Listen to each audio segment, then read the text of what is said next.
शकुंतला की सास पार्वती देवी दहेज की पूरी रकम वसूल करने के बाद शकुंतला को मायके भेजने के लिए तैयार हो जाती है। शकुंतला मायके आ जाती है, अपनी माँ और भाई से मिलकर बहुत खुश होती है। अपनी सहेलियों के साथ कजरी का त्योहार मनाती है। शकुंतला अपने मन में कुछ छुपाती है।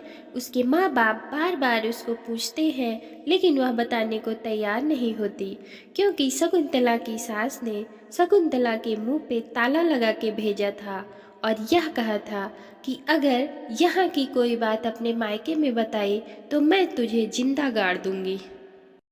शकुंतला के माँ बाप बार बार शकुंतला को कसम देते हैं। सूरज बाहर एक नाचने गाने वाली लड़की के प्यार में फंस जाता है। सूरज, जो तुमने 5,000 रुपए का पेड़ लगाया था, अब वो फल देने वाला हो गया है। बाकी एक समस्या खड़ी हो गई है कैसी समस्या? कि मेरा कहीं प्रोग्राम होता है तो मुझे यहाँ से वहाँ जाने में दिक्कत होती है। उसके लिए मुझे एक गाड़ी लेनी है। अरे बुलबुल रानी, अगर तुम सेकेंड हैंड भी लोगी तब भी 1 लाख की पड़ेगी। पर ये 1 लाख रुपए आएंगे कहाँ से? अरे बुलबुल रानी, हमारे सूरज बाबू है ना, जिन्होंने 5,000 रुपए का इंतजाम किया, वो 1 लाख रुपए का भी इंतजाम कर सकते हैं। सूरज अपने घर आ जाता है और अपनी माताजी से इस विषय में बात करता है। माँ, हम एक बिजनेस करना चाहते हैं ट्रांसपोर्ट का, जिसके लिए हमें 1 लाख रुपए की जरूरत है। अरे वाह वाह वाह! राम का नाम लो भांजे, ये तो बहुत अच्छा धंधा है। इसके लिए हमने एक गाड़ी देखी है माँ, बस 1 लाख रुपए चाहिए उसके लिए। हाँ, 1 लाख रुपया? इतना पैसा कहाँ से आए मनोहर? दीदी, लगता है मेरे दिमाग का कनेक्शन हट गया है क्या? थोड़ा मुरब्बा उरब्बा खिलाओ तो शायद कनेक्शन जुड़ जाए, तो मेरा दिमाग काम करने लगे। पार्वती देवी कुछ पैसे निकाल कर अपने भाई को दे देती हैं। ये ले। दीदी, रुपया ऐसी चीज ही है, जिसके हाथ में आती है उसके दिमाग का कनेक्शन जुड़ जाता है और दिमाग एकदम रेल की पटरी पर दौड़ती हुई गाड़ी की तरह काम करने लगता है। दीदी, ऐसा जुगाड़ बताएंगे ना, समझो कि 1 लाख रुपए तुम्हारे सामने रखा है, बस तुम देखती जाओ। अरे वाह मामा! मामा हो तो तुम्हारे जैसा, आप हमारा कितना ख्याल रखते हैं।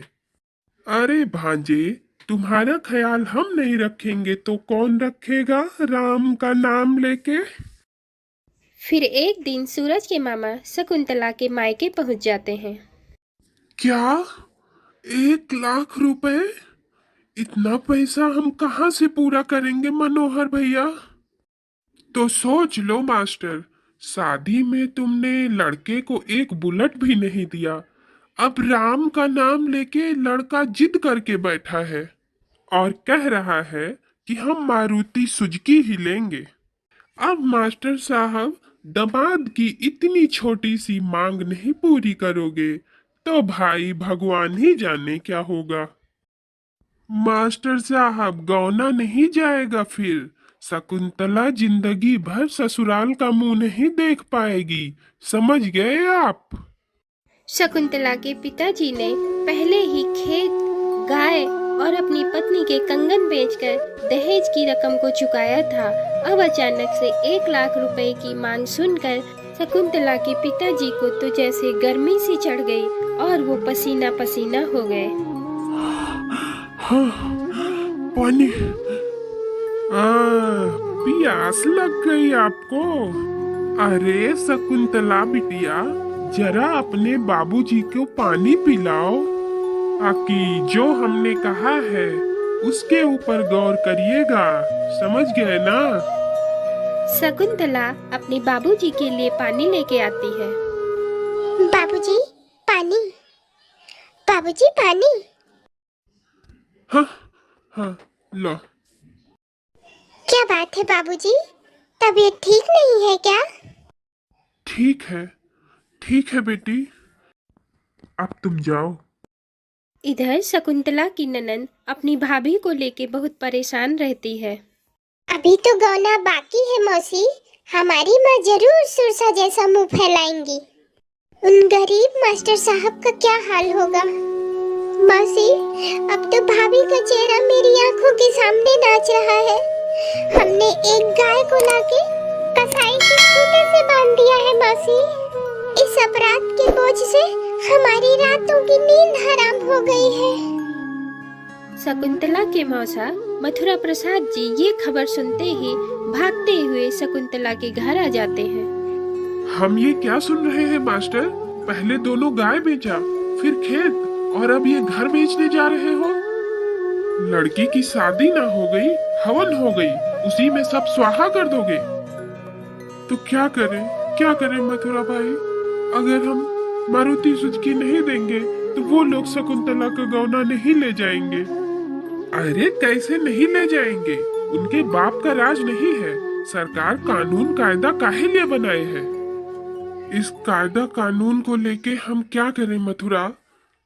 इस कोर्ट कचहरी के चक्कर में शादीशुदा बेटी पेट में बच्चा लेके बाप के घर में कब तक पड़ी रहेगी? लोग तरह तरह की बात करने लगते हैं। तुम तो हमारा स्वभाव जानते हो। कोई हमारी इज्जत पर उंगली उठाए उससे पहले हम मर जाना चाहेंगे। चलो हम चलेंगे तुम्हारे साथ। शादी की सारी मांग तुम पूरी कर चुके हो, फिर पार्वती देवी ये कैसा टैक्स लगाई है तुम्हारे ऊपर? अब कोई फायदा नहीं है मथुरा। गाड़ी का आधा पैसा तो हम दे चुके हैं। क्या?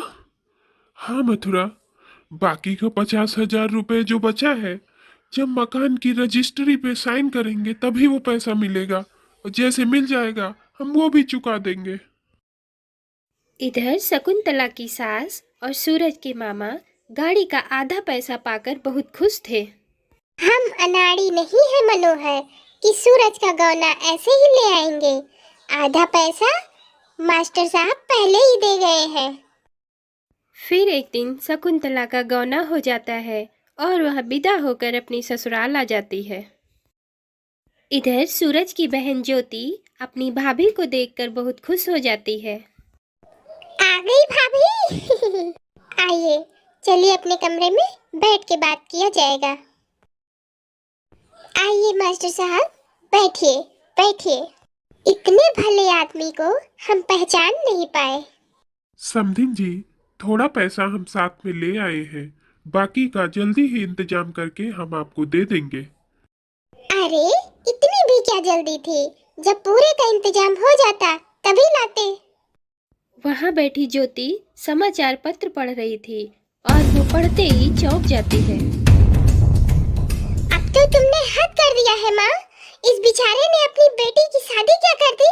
आपने तो इनको पूरा बर्बाद ही कर दिया। ज्योति, जबान संभाल कर बोल। समाज का व्यवहार कैसे निभाना है ये तुझे क्या पता? समाज का व्यवहार निभाने के लिए तुमने अपने समधी को घर से निकाल दिया। देखो देखो, इस पेपर में घर बेचने की नोटिस छपी है। मास्टर साहब, ये पैसा आप अपना उठा लीजिए। जो हुआ सो हुआ। अब आप इनको एक फूटी कौड़ी भी नहीं देंगे। ऐसा नहीं कहना चाहिए बेटी। अरे ये तो गौने का नेग है। हम अपनी खुशी से दे रहे हैं। अरे क्या सूरज, तुम अपनी शौक के लिए अपनी ससुराल का घर बिकवा दिया।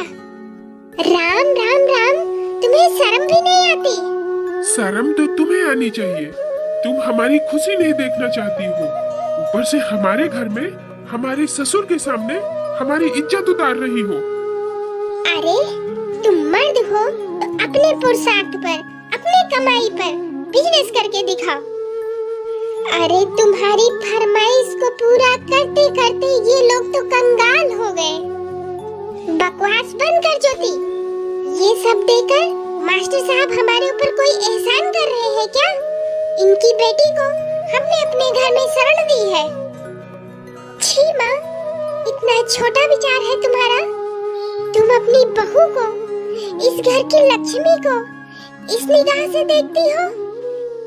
अब तो हमें आपकी बेटी बताने में शर्म आ रही है।